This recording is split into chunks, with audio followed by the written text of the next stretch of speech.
국민의힘 4.7 서울시장 보궐선거 본경선 토론회 서울을 바꾸는 힘 맞수토론 제2부를 시작해 보겠습니다. 이번 본경선 토론회는 총 4차례에 걸쳐 진행이 됩니다. 그래서 3차례는 앞서 말씀드린 것처럼 1대1 토론, 그리고 마지막 한 차례는 후보자 4분이 함께하는 합동 토론회로 이루어집니다. 자, 오늘 앞서 1부 토론 두 분 어떻게 보셨는지 모르겠습니다. 이번 2부에서도 역시 열띤 토론 기대해 보겠습니다. 서울시의 경제를 주제로 한 서울을 바꾸는 힘 맞수토론 제2부 시작해 보겠습니다. 자, 2부에서 토론해 주실 두 분 후보님 소개해 드리겠습니다. 제 왼쪽에 기호 4번 조은희 후보입니다. 반갑습니다. 조은희입니다. 네, 제 오른쪽에 기호 3번 나경원 후보입니다. 안녕하세요. 반갑습니다. 네, 앞서 1부에서도 말씀드린 것처럼 오늘 토론회는 후보자별 비전 발표 2분, 또 상호 토론 16분, 그리고 마무리 발언 2분 등 총 20분의 발언 시간이 주어집니다. 각각의 발표 시간 종료와 함께 마이크가 꺼진다는 점 다시 한번 말씀드리고요. 자신감을 가지시고 주어진 시간 반드시 지켜주시기 바랍니다. 자, 그럼 제 얘기 여기서 줄이고 가급적 빨리 시작을 해보겠습니다. 먼저 서울의 비전, 미래 비전 기호 4번 조은희 후보님부터 들어보겠습니다. 존경하는 서울시민 여러분, 당원 동지 여러분, 일 잘하는 참신한 세일꾼 조은희입니다. 여기 이 자리에 나경원 후보님과 나란히 서니 같은 여성으로서 유리천장을 뚫은 여성으로서 자긍심을 느낍니다. 그러나 또 다른 한편으로는 지난 선거에서 4연패를 한 슬픈 우리 당의 현실도 다가옵니다. 서울 시민은 이번 선거에서는 변화를 요구하고 있습니다.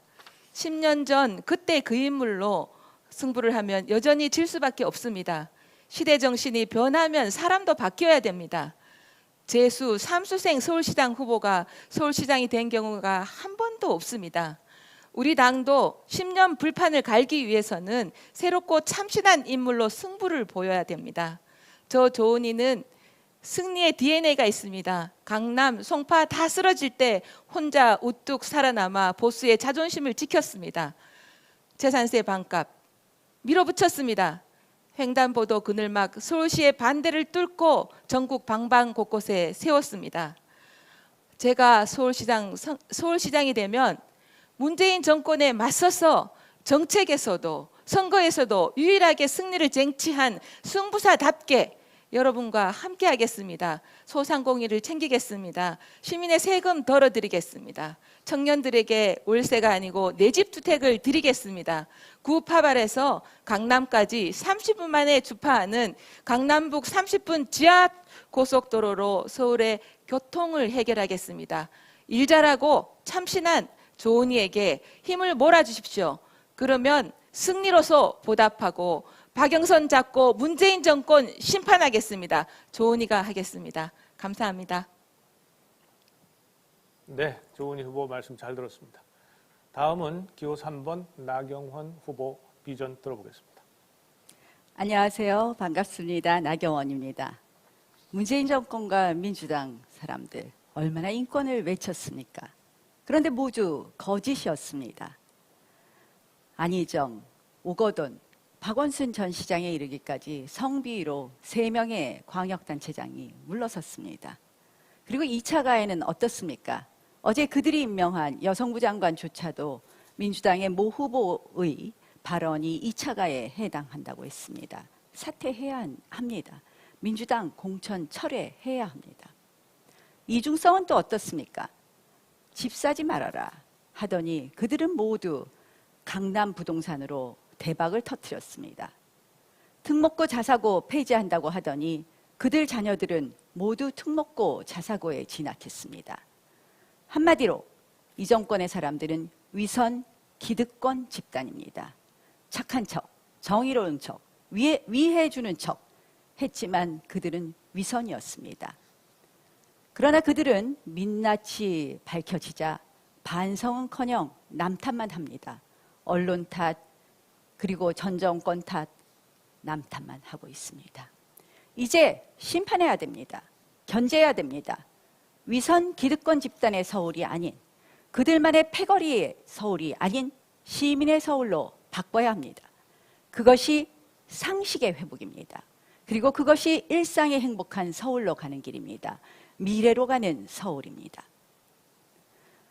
파도가 잠잠할 때는 누구나 선장이 될 수 있습니다. 그러나 지금 위선의 정권의 파도, 오만과 독주의 풍랑 속에서는 노련한 선장이 필요합니다. 사선 정치인 저 나경원이 그 선장이 되어서 바로 잡겠습니다. 독하게 섬세하게 나경원이 서울부터 정권 교체하겠습니다. 네, 감사합니다. 자, 두 분이 생각하시는 미래, 서울의 비전에 대해서 잘 들었습니다. 다음은 오늘의 주요 중심이죠. 맞수 토론, 1대1 맞수 토론을 시작을 하겠습니다.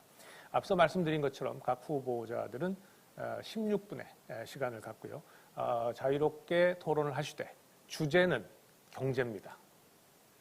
국민의 힘이 서울의 주민들께, 서울 시민들께 힘이 생길 수 있도록 오늘 토론을 힘차게 진행해 주시면 감사하겠습니다. 가급적 상대방의 말씀 중요시라도 뭐 필요하시다면 자유롭게 개입해 주셔도 좋습니다. 다만 자신의 개입할 때에는 시간도 역시 줄어든다는 점 기억해 주시기 바랍니다. 자, 어느 분이 먼저 하실까요? 자유롭게 하십시오. 네. 먼저 하셔도 되고 제가. 네. 그럼 제가 먼저 하겠습니다. 네. 지금 문재인 정부는 백신 구하는데 실패했습니다. 백신 구하는 쇼를 한 거죠. 대통령이 모더나 CEO 회장과 통화하는 게 전 언론에 대서특필됐습니다. 근데 지금 전 세계에서 거기 2억 명이 백신을 맞는데 우리 한국에는 65세 이상 어르신 전혀 백신 가을이나 돼야 맞을지. 그런데 제가 서초구에서 또 서울시에서 신종플루 또 메르스 또 코로나 이렇게 해서 일선에서 뭐 방역 잘한다 3번이나 겪었으니까 CNN, 르몽드, BBC에서 저를 극찬하면서 취재를 해갔는데 제가 나 후보님 공약을 아무리 살펴봐도 백신 셔틀버스는 이해가 안 됩니다. 그래서 좀 설명을 부탁드려도 되겠습니까? 어디서나 손쉽게 백신을 맞게 하겠다는 건데요. 사실 이 백신 문제 굉장히 심각합니다. 지금 전 세계 88개국에서 백신 예방 접종이 이루어지고 있는데 지금 OECD 국가 중에서 우리나라가 꼴찌입니다. 저는 사실은 이제 서울시장이 되면 백신을 정말 정부에서 구하지 못한 거 제가 글로벌 네트워크 가동해서 백신 확보하러 뛰겠습니다. 그리고 백신 접종 셔틀버스를 비롯해서 정말 어디서나 손쉽게 맞게 하겠습니다. 그래서 제가 지금 이제 공약을 좀 다듬고 있는데요. 시장이 되면 정말 석 달 안에 우리 서울 시민들 거의 절반이 백신 접종을 맞을 수 있도록 지금 플랜을 만들고 있다는 말씀을 드립니다. 그래서 지금 백신 제가 이야기 들은 나와서 핵심은 백신 셔틀버스에 대해서 질문을 드렸습니다. 그 답을 좀 듣고 싶습니다. 제가 드리는 말씀처럼 네. 어디서나 손쉽게 백신 접종을 맞게 하겠다는 것이고요. 근데 거기에 제가 이제 생각하기로는 그 백신 접종을 셔틀버스로 어디서나 손쉽게 하는 게 나 후보님이 아직 그 백신 예방 접종에 대해서 잘 모르시는 거 아닌가. 그거 좀 더 섬세하시면 좋겠다 이런 생각을 하는데요. 백신은 지금 코로나 예방 주사를 맞아도 독감 예방 주사를 맞아도 30분 쉬었다 알고 하는데 있습니다. 당연히 알고 있습니다. 그런데 어떻게 백신 셔틀버스로 네. 저는 장롱 면허를 가지고 있는 간호사분들을 다 끌어내면 가능하다고 생각을 합니다. 결국 그 간호사분들이 내 집에서 맞고 그것을 관찰하는 일까지 시키면 저는 그러면 충분히 가능하다고. 셔틀버스가 간호사가 집집에 다 파견하겠다는 겁니까? 아니면 그것도 가능하고 그 셔틀버스 안에서도 할 수 그 있다는 이야기고요. 셔틀버스에서 주차장에서 골목에서 맞겠다 이렇게 하셨는데 그래서 주차장에서 골목에서 어르신들이 그거 맞다가 한 15분 30분 기다리다가 오히려 더 위험하실 것 같아서 이게 좀 정교하게 섬세하게 설계된 정책이 아니다 이런 생각이 들었습니다. 그걸로 전부를 하겠다는 건 아니고요. 그게 그러니까 대표 공약이시니까 출마하시는 날 이 대표 공약을 말씀하셔서 제가 좀 훑어봤는데 야, 이러다가 어르신들 오히려 더 위험해서 돌아가시겠다. 독하게, 섬세하게. 조금 더 섬세하셔야 되는 거 아닌가. 왜냐하면 서울시장이 되면 이 백신 예방이 제1 과제거든요. 제 말씀은 그것만으로 전부 하겠다는 건 아니고요. 근데 그 지금 말씀이 조금 안 맞다는 건 아시죠? 아닙니다. 제가 드리는 말씀처럼 네. 부득이한 경우에는 저희가 셔틀버스를 통해서 집 가까이 맞게 해드리고 그다음에 지금 장롱면허 가지신 간호사님들을 다 우리가 정말 불러내서 일을 하게 하면은 저는 아니, 집 충분히 가까이에서 맞게 해서 그러면 집에 다시 가셨다가 오시게 하는 겁니까? 지금 말씀드린 것처럼 네. 두 가지 방법이 다 가능하다고 근데 그 말씀을 백신 드렸습니다. 셔틀버스는 제고하셔야 된다는 말씀을 드리는 겁니다. 그건 충분히 가능하니까요. 너무 걱정하시지 말고 지금 백신 이야기 나와서 제가 아니, 이제 제가 백신 거꾸로 셔틀버스를 묻는 거죠. 그러니까 백신 네. 접종 셔틀버스에 대해서는 제 답변이 그렇다는 말씀을 드리고요. 백신 접종 센터와 접종 셔틀버스를 병행하겠다는 근데 말씀이고요. 백신 접종 센터는요. 화이자, 모더나만 합니다. 아스트라제네카는 동네 병원에서 하거든요. 알고 있습니다. 그런데 예. 센터라고 얘기하셔서 그럼 아니, 아스트라제네카를 백신 센터에서 맞게 하겠다 말씀입니다. 우리 아스트라제네카 말고 다른 백신도 있지 않습니까? 그래서 그러한 백신에 맞게 네. 거기에 맞는 우리가 맞춤형으로 각종 접종이 가능하게 하겠다. 근데 그만큼 건강에 손쉽게 관한 하고 문제는 굉장히 디테일해야 됩니다. 네. 근데 걱정하시지 말고 네, 가능한 걱정이 돼서 방법을, 말씀드리는 겁니다. 가능한 다른 방법을 시민들도 지금 걱정하실 겁니다. 강구하고 있다는 말씀을 드리고요. 네. 제가 이제 백신이 나왔길래 드리는 말씀입니다. 오늘 아무래도 이제 그 주제가 우리 경제 아니겠습니까? 그러니까 지금 사실은 백신 접종이 늦어지면서 사실상 우리 경제가 회복되려면 한참 남았다고 생각하시죠? 네. 언제 정도까지 갈 것 같습니까? 저는 몇 년 걸린다고 생각합니다. 예. 네. 그런데 지금 공약을 보니까 대표적으로 자영업자들을 위한 공약이 분기별로 100만 원씩 주어서 2조 원 정도의 재원을 통해서 100만 원씩 지원하겠다 이렇게 네, 네. 하셨습니다. 네. 2년 정도를 말씀하신 것 같아요. 네, 네. 근데 그렇게 해서 과연 자영업자들의 숨을 트여드릴 수 있느냐?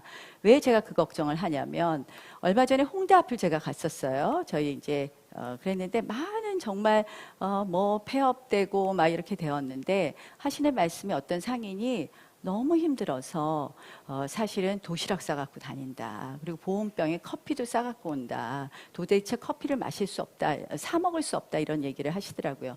물론 이렇게 경제가 어려운 것은 저는 지금 이 정권은 모두 코로나 탓만 하지만 사실은 그 전에 소득주도 이미 성장 이게 문제가 많았죠. 네. 최저임금, 주 52시간 이런 소득주도 성장으로 인해서 이미 경제의 근간이 많이 무너지지 않았습니까? 그런데 이 엎친 데 덮친 격으로 지금 코로나로 인해서 이렇게 자영업자들이 어려운데 이 석 달에 100만 원씩 줘서 그들이 이 위기를 극복할 수 있다고 생각하십니까? 저는 자영업자와 또 문화예술인 또 네. 플랫폼 노동자 이렇게 네. 해서 4조 원입니다. 네, 1년에 2조씩. 네. 그러면 많은 지금 돈이죠. 네, 4조 원인데 네. 자영업자들을 서울시가 다 부양할 수는 없습니다. 도와드리는 건데 이것은 이 코로나 채권 발행하겠다는 거의 핵심은요.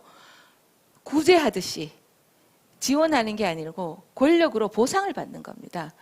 법으로 보상을 받는 겁니다. 지금 문재인 정부는 선거 때만 되면 재난지원금을 뿌리잖아요. 그게 아니고 이걸 권리로 해줘야 된다. 그래서 정부에서 하는 것을 서울시는 4조의 예산을 들여서 마중물로 더 하겠다. 그런 거고요. 제가 100만 원으로 보상이 될까요? 저는 이거는 손실보상의 문제하고 다르다고 생각하고 실질적으로 문재인 정부가 돈을 나눠주는 재난지원금하고는 크게 다르지 않다. 사실은 지금 2년 아까 말씀하신 것처럼 상당히 오래 걸릴 수 있다고 생각을 유럽에서도 하는데 재난지원에 대해서 재난지원금을 그냥 지원하지 않고요. 공공기관에서 영업시간을 제한을 하면은 보상을 해줍니다. 그 보상을, 그 영업 제한을 한 게 정부죠. 정부에서 보상을 할 겁니다. 그 보상에 더 하겠다는 거죠. 보상을 하는 것은 그 손실에 따라서 다르게 해야지 모두 일률적으로 하는 걸 보상이란 개념으로 하는 것은 적절하지 않다고 생각을 합니다. 네, 제가 다시 여쭤보겠습니다. 나오보님 숨통 트임론 6조죠. 네. 그렇게 해서 그런데 이 예산을 오 오신환 후보님하고 토론할 때 뭐 세계 잉여금 이렇게 절약해서 하겠다 하셨는데 저는 나 후보님이 이 6조뿐만 아니고 나 후보님 공약을 전체로 살펴보니까 예산이 15조에서 17조 더 들더라고요.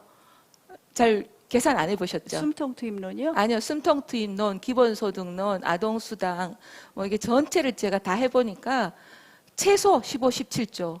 그런데 서울시 예산이 얼마인지 아십니까? 서울시 예산 잘 알고 있고요. 작년에 42조, 그러다 추가 경정 예산까지 해서 47조 정도 썼습니다. 네, 추경을 빼고 40조 정도인데요. 예, 예. 그런데 40조가 아닙니다. 특별회계, 일반회계를 오버랩되면 순수한 예산은 얼마인지 아세요? 그 예산 제 추계를 조금 잘못하신 것 같아요. 15조에서 아니요, 17조가 제 대답을 먼저 해주시고 제가 모르신다고 이- 생각하고 제가 35조라고 말씀드리고요. 35조 중에 교육청하고 자치구에 가는 예산 9조를 빼면은 26조가 나왔습니다. 그 26조 중에서 16조는 복지비입니다. 거의 고정비. 나머지 13조 34%가 그리고 복지 나머지 예산이죠. 13조로 월급도 주고 공원도 만들고 도로도 고치고 그리고 한파 대책 이렇게 하거든요. 그런데 여기서 6조는 그렇게 한다 치고 나머지 17조 예산은 도대체 어디서 가져오는지 혹시 뚝딱뚝딱 어떻게 만들 수 있으신 건지. 계산을 어떻게 하셨는지 잘 모르겠어요. 제가 생각하기에는 그럼 제가 말한 나오보니 거를 공약 전체 예산 계산은 안 해보셨어요? 전체 예산은 계산하지 않았습니다만 그게 지금 섬세하지 않다는 거죠. 독하게 섬세하게 독할지는 몰라도 섬세한 건 좀 부족하다 생각이 듭니다. 우리 조은희 후보 지난번 오세훈 후보하고 저 토론할 때랑 사뭇 다르시군요. 제가 네, 보니까 확실히 네. 1대 3인 것 같습니다.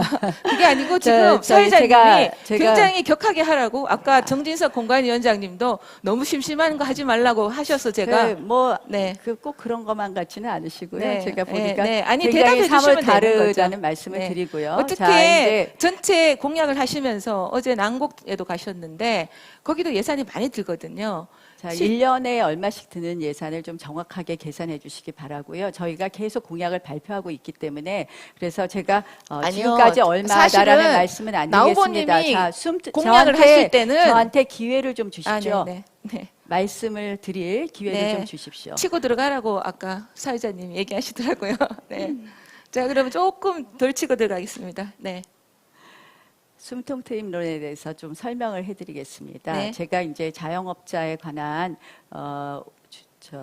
조은희 후보의 문제점에 대해서 말씀을 드렸는데요. 저는 이게 지금 자영업자들한테 100만 원, 200만 원 들여봤자 사실은 임대료 한 달치, 두 달치밖에 안 되기 때문에 이렇게 해서는 근본적인 해결책이 되지 않는다 해서 숨통 트임론이라는 걸 만들었습니다. 좋습니다. 네. 예산이 그거는 문제이죠. 네. 6조 원 정도 이제 저희가 네. 기금을 마련할 수 있다고 본 것은 작년에 순세계 잉여금이 2조 7천억 원이고요. 2조 9천억입니다. 그다음에 네. 비경직성 예산을 좀 우리가 갖다 쓰고 하면은 충분히 돈을 만들 수 있다고 보고요. 그 돈을 집어넣었을 때 원래 알고 15배까지 있습니다. 서울신용보증기금에서 대출이 가능합니다. 아니 그거는 근데 좋은데요. 저는 그 제가 6조를 못 마련한다는 건 아니고 6조까지 하고 그다음 나머지 계산한 11조는 거를 어디서 쓰시겠냐는 거죠. 계산한 서울시의 거를 시장이 좀- 가용할 수 있는 예산은 제가 보기에 2, 3조도 안 되는데 어떻게 17조 자, 제가 그럼 공약을 거꾸로 전부 다 한번 보면 여쭤볼까요? 네? 지금 계산을 어떻게 하셨는지 한번 표를 좀 알아줘 보시고요. 제가 보기에는 저희는 충분히 가능한 예산 범위 내에서 지금 조금 더 섬세하시면 약간 좋겠다는 공약을 말씀 드립니다. 말씀을 드렸다는 본인의 말씀을 공약이 드리고요. 전체 예산이 얼마인지도 잘 대답을 못 하시는 거죠. 제가 오히려 더 많이 아는 거죠. 그죠? 그다음에 어제 얘기하신 제가 숨통 트임론이랑 조금 더 설명하면 안 될까요? 뭐 하십시오. 지금, 네네. 네, 시간 지금 쓰십시오. 이제 네. 드리는 말씀처럼 이렇게 하면은 우리가 90조까지 대출이 가능하고 그래서 어떻게 하느냐 6조의 재원을 갖고 90조까지 대출을 가능하면 네, 5천만 원씩 소상공인, 하시는 자영업자, 거죠? 네. 특수고용 근로자 그리고 프리랜서 예술인까지 네, 네, 네, 네. 120만 명에게 1인당 5천만 원까지 최대 네, 네, 대출을 잘 하게 알고 해드리는 있습니다. 겁니다. 그래서 저는 그 이자 공약이 잘못됐다는 게 1%, 아니에요. 3년 거치 5년 네. 상환을 하면 소상공인 자영업자들이 조금 더 어떻게 보면 코로나 위기를 극복할 수 네, 있다. 네, 이런 저도 그 겁니다. 공약은 그래서 굉장히 좋으시다 생각하고요. 그런데 지금 아동들한테 또 20만 원씩 주겠다고 그러셨잖아요. 전부 돈 주겠다는 말씀이세요. 20만 원씩 주면 지금 0세에서 5세 아동이 몇 명인지 아세요? 정확한 숫자는 제가 기억하고 있지 그러니까 못했습니다. 더 섬세하셔야 된다는 거죠. 오늘 37만 명인데요. 37만 명에 20만 원씩 주면 750억입니다. 그 네, 돈은 또 어디서 제가 옵니까? 750억은 기억하고 있습니다. 네. 아, 750억은 기억하고 네, 있습니다. 제가 그래서 말씀드렸으니까 기억이 생각이 나신 모양인데요. 자, 그런데 그러면 저는 오신환 후보가 허경영, 나경영 이렇게 했을 때 그래 나는 나경영이 될 거야 이렇게 언론에 얘기하셨더라고요. 그런데 저는 그게 메타포라 생각했거든요. 근데 나 후보님 공약의 재원을 쭉 보면 정말 허경영이 될까 봐 걱정이 되는 거예요. 저는 서초구에서 이제 국공립 제조기라는 별명이 있어요. 그리고 국공립의 미스매칭을 해소하기 위해서 공유형 어린이집을 했는데 대기줄이 40% 줄었어요. 근데 이런 것들을 예산을 더 들여서 육아에 대한 문제를 해결하면 되는데 왜 돈을 정부에서 20만 원 주는데 거기 더 20만 원을 줘서 지금 예산 저는 어제 남국에 가서 하신 예산은 돈 여기 넣지도 않았어요. 이렇게 17조는 어디서 돈을 가져오느냐. 저는 영세 상공회를 위해서 지방채를 발행하겠다고 재원계획을 분명히 밝혔는데 지금 어디 가서도 모두 한다 하는데 민주당은 그렇게 할지 몰라도 보수는 유능해야 되잖아요. 그래서 그 걱정이 되는 겁니다. 네. 뭐 걱정을 많이 해주셨는데 네. 제가 하나하나 만들 때는 분명히 재원 계획을 가지고 있다는 말씀을 드리고요. 그럼 지금 17조를 말씀해 주셨어야죠. 어떻게 네. 계산하셨는지 잘 모르겠다는 말씀을 드립니다. 제가 그리고 생각나는 그대로 말씀드릴까요? 그리고 이제 지금 아동 수당 그 20만 원씩 그게 제 말씀을 좀 750억? 들어보세요. 네. 아니 제가 재원을 제가 수당. 말씀드릴 수도 있어요. 조금 열기를 좀 식힐까요? 우리 네. 나 후보 좀 질문 있으신 것 같은데 하시죠. 아동수당 20만 원은 안철수 후보가 손주돌봄수당 20만 원을 이야기하셨습니다. 근데 실질적으로 지금 그래서 우리 안철수랑 똑같다는 거죠. 안철수 후보의 손주 돌봄이가 서쪽 거를 베껴갔는데 베껴가면서 이 할아버지 할머니들의 교육이 중요한 거를 도외시하고 돈만 얹었거든요. 그게 아니라요. 서초구가 20만 제가 원이거든요. 말씀드릴게요. 24만 원까지. 네. 서울에서 아이를 키우려면 지금 전 국민에게 20만 원씩 주지만 서울은 물가도 비싸고 서울의 생활 수준이 다릅니다. 적어도 집에서 아이를 키울 때 뭐 부모, 외할머니, 외할아버지, 친할머니, 친할아버지가 아니라 이모, 고모가 도와주실 수도 있고 그 돈을 통해서 아이의 정말 필요한 것을 쓸 수도 있습니다. 그 정도를 해야지 아이 키우기 좋은 서울이 된다는 이야기고요. 아니 제가 그러면 왜 20만 잠깐 원 줍니까? 돈이 이렇게 있으면 주머니에 있으면 100만 원이라도 드리죠. 재원 계획이 분명하죠. 제가 드리는 네. 말씀은 네, 네. 지금 이 아동수당도 사실은 저출산 고령화 대책에도 매우 필요한 것입니다. 지금 우리나라 출산율이 급속도로 낮아져서 데드 클로스가 온 거죠. 0.9를 네. 보다도 그 0.9도 안 됩니다. 서울시는 출산율이 얼마인지 아십니까? 0.9도 안 됩니다. 그래서 0.772인가 알고 그렇습니다. 있습니다. 우리 0.9라고 너무 숫자를 잘 얘기하셔서. 아시니까 저거 하시면 되겠습니다. 우리 시장이 물론 숫자를 정확하게 아는 것도 좋지만 그 숫자 세세한 거는 사실은 이 밑에서 일하는 실무자들이 잘 알면 됩니다. 아, 제가 실무자다. 그런데요.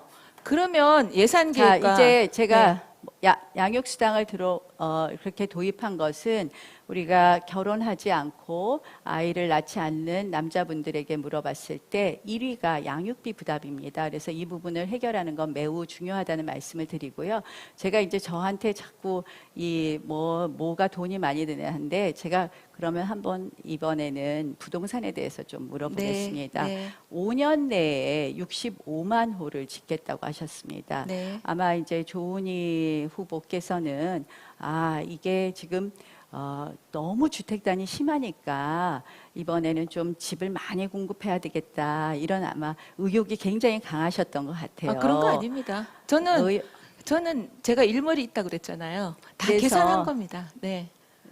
5년에 65만 호를 하신다 그랬는데 네. 제가 계산했을 때는 5년 안에 65만 호는 좀 과다하다. 실질적으로 1년에 그러면은 10만 호가 넘는데 13만 호입니다. 네, 10만 호라고 그러셔가지고 13만 호인데 곱하기 5 하면 65만 호죠. 제가 좀 더 기다리겠습니다. 1년에 10만 호가 넘는데 네. 제가 10만 호가 넘는다고 말했는데 이게 순환해서 갈 경우에 이주 대책 문제도 있고 또 상당히 많은 그런 토지나 이런 것을 이용하는 것을 지하화해서 하는 것으로 말씀하셨습니다. 그래서 사실 지하화해 갖고 하는 경우에 그 지하화하는 예컨대 수색역에서 구로역까지, 그러니까 수색, 서울역, 영등포역이 다 포함되는 거죠. 그 1호선에 가장 뭐 KTX 지나가고 뭐 화물차도 지나가고 그 아주 복잡한 우리나라 교통량이 가장 복잡한 그 철도를 전부 지하화하고선 거기에 아파트를 25층을 짓는다? 지하화하는데 예비 타당성 조사해야 되죠. 그다음에 그건 또 우리 서울시 땅도 아니잖아요. 그런 조금 핵심만 빨리 정부하고 물어주시면 제가 답하겠습니다. 네. 국토부하고도 협의를 저도 해야 질문에서 되고 답을 들을 게 많아서 하는데 네. 이것이 과연 그리고 나서 그 위에 25층 아파트를 짓는다. 아파트를 짓는데 25층이면 2년이 훨씬 넘는데요. 과연 5년 안에 65만 가구를 지을 수 있을까 굉장히 의문이 됩니다. 한번 답변해 네, 제가 보시죠. 말씀드리고 제가 또 질문을 드리겠습니다.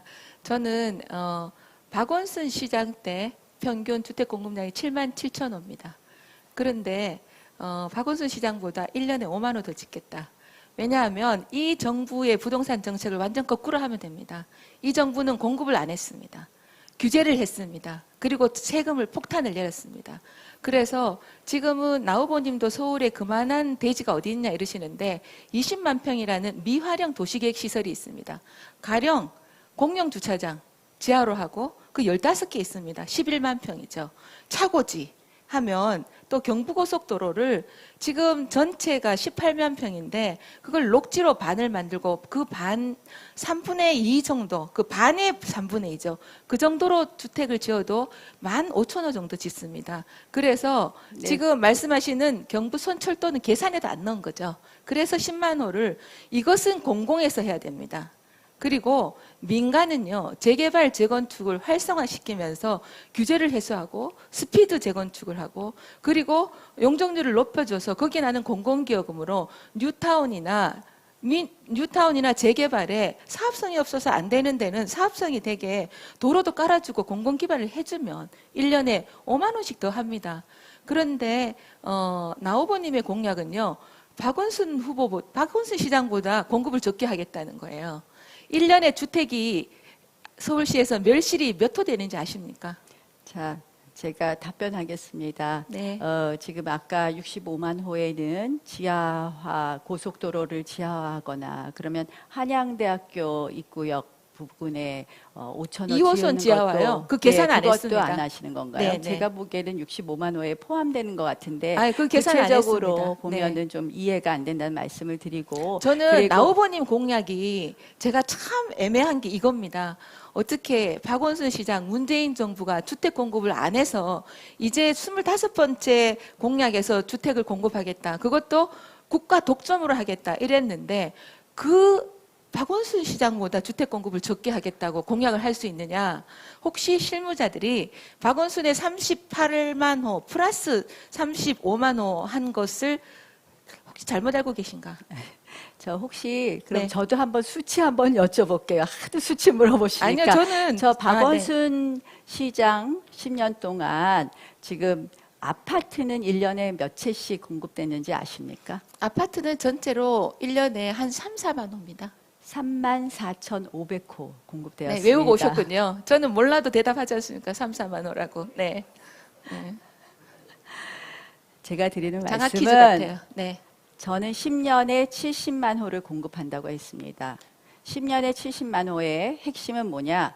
왜 10년으로 잡았느냐? 5년이라는 기간 동안에는 우리가 그렇게 빨리 아파트를 많이 공급하기가 어렵습니다. 그래서 제가 10년을 이야기했습니다. 왜냐하면 우리가 재정비 촉진구역을 지정하고 하더라도 인허가 아무리 스피드하게도 인허가 하고 그다음에 아파트 분양하고 하는 게 그리고 일시에 그렇게 많이 할 수 없습니다. 근데 그러면 그래서 재개발 제 설명을 좀 재건축에 들어보세요. 전체 몇 자, 년도로 보셨어요? 제 설명을 좀 들어보세요. 네. 한쪽은 그걸 순환으로 해야지 한꺼번에 그렇게 하면 이주 아니요. 대책은 어떻게 재개발 합니까? 재건축의 전체 과정이 8단계가 있습니다. 그 단계가 전체 몇 년이라 생각하시고 10년간 자, 70만 호라고. 한꺼번에 온 서울을 다 개발할 수 있는 건 아니고요. 제가 드리는 말씀을 좀 들어보세요.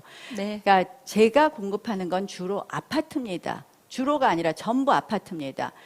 박원순 시장은 34,500호씩 공급을 했습니다. 제 부동산 정책의 핵심은 원더풀입니다. 원하는 곳에 더 많이 지을 수 있도록 풀어주겠다. 그래서 재개발, 재건축의 각종 규제를 풀어주어서 민간이 공급하는 아파트 40만 호. 그리고 임대 아파트를 지어야 되지 않겠습니까? 저는 임대 아파트는 굉장히 다양하게 하려고 합니다. 민간 임대도 가능하게 하려고 합니다. 그래서 이 임대 그건 20만 맞는 호. 방향이죠. 네. 그리고 그다음에 가운데에 임대보다는 그러나 분양은 받지 못하는 그 세대를 위한 토지 임대부 주택 10만 호. 그렇게 해서 70만 호를 잡았습니다.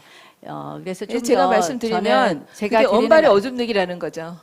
지금 문재인 정부가 부동산을 잘 못한다고 하고 공급을 기다리는데 문재인 정부랑 똑같이 10년이 돼야 되니까 그래 하겠다. 아파트를 그렇게 하겠다.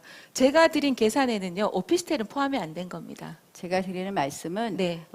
박원순 시장 때의 34,500호보다는 저희가 더 많이 공급하는 것이다. 그래서 그렇게 걱정하시지 않아도 된다는 거고요. 또 한 가지는 저는 시민이 걱정하실 것 같습니다. 네. 지금 우리 네. 인구가 사실은 이미 작년부터 인구수가 감소하게 되었습니다. 아시죠? 출생아 수보다 사망자 수가 늘어나서 사실은 10년 후에 우리 서울의 인구의 추계를 봐야 될 것이고 물론 1인 가구가 한 34% 되지만 앞으로 이 1인 가구의 추세라든지 이런 걸 보아도 저희가 지금은 급한 마음에 5년 안에 얼마 하고선 그런 식으로 계속 가는 게 맞다고 할지 몰라도 저는 10년의 계획으로 이 정도 짓는 것이 가장 합리적이다라고 생각을 합니다. 그래서 이렇게 조은희 후보 공약을 보면 지하화하는 것 같은 거라든지 이런 부분이 조금 실질적으로 어렵지 않겠느냐. 예전부터 나온 이야기는 맞지만 제가 7년 전부터 얘기한 거고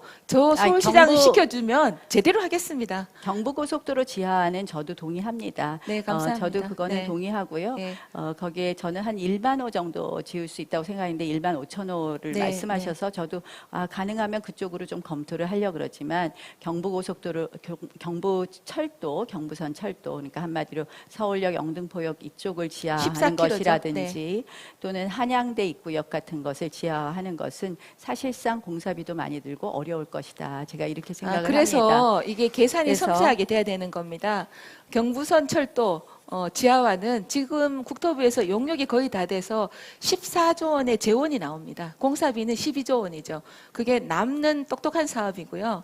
또 한양대에서 공기는 어렵죠. 그렇게 쉽게 한양대에서 하기가 그 어렵다는 차근차근 거죠. 하면 됩니다. 그리고 한양대에서 그 저는 지하철 예전부터 2호선 그것은 2조 예산이 드는데 제가 주변을 종상향에서 공공기호를 받는 걸로 해보니까 2조 2천억이 나오더라고요. 그래서 그것도 착한 사업입니다. 친환경적이고 지금 광진이나 이제 성동이 마용성처럼 되는 거죠. 빨리 어떻게 하면 하기는 일머리를 갖고 하느냐죠.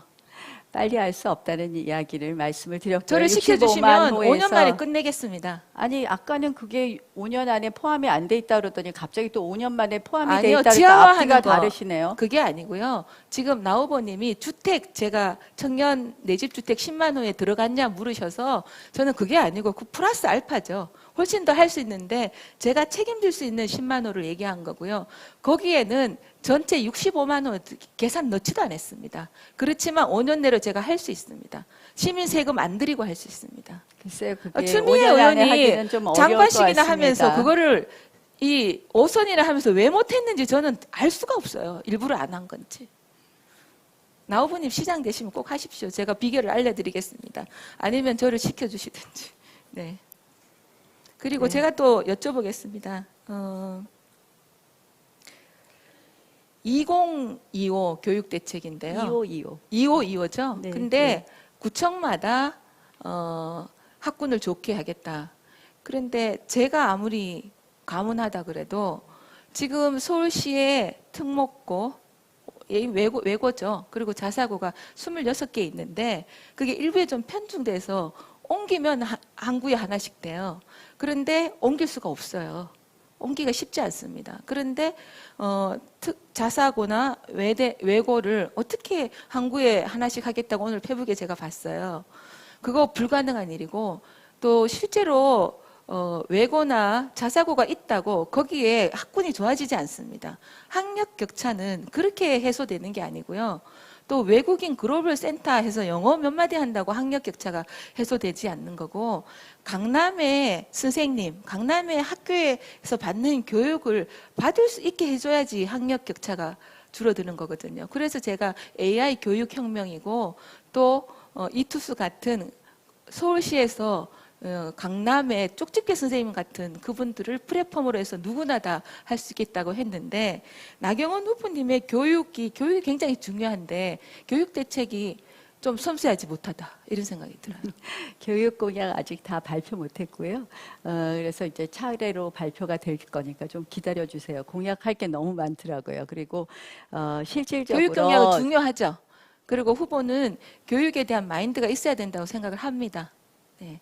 네, 당연히 기대하겠습니다. 중요합니다. 네. 예, 실질적으로 지금 어제 우리 자사고 폐지에 대해서 법원의 판결이 나오지 않았습니까? 네. 사실은 이 정부는 하향 평준화하는 교육을 계속 해왔습니다. 그래서 네.